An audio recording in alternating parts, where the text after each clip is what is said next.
একদিন মদিনার এক সাধারণ লোক খলিফা হজরত উমর ইবনে খাত্তাব রাদিয়াল্লাহু আনহু এর কাছে এসে অভিযোগ করে তার জমির পাশে থাকা একজন প্রভাবশালী ব্যক্তি তার জমি দখল করে নিচ্ছে।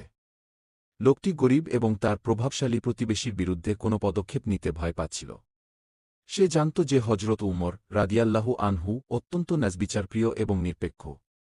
হজরত উমর রাদিয়াল্লাহু আনহু তার সঙ্গে অত্যন্ত ধৈর্য সহকারে কথা বলেন এবং অবিলম্বে তদন্তের নির্দেশ দেন। তিনি কোনো বিশেষ সুযোগ বা পদমর্যাদা বিবেচনা না করে সত্যের খোঁজ নিতে তিনি নিজে বের হন। উমর রাদিয়াল্লাহু আনহু নিজে ওই ব্যক্তির জমিতে গিয়ে তদন্ত শুরু করেন এবং জমির অবস্থা দেখে বিচার করেন।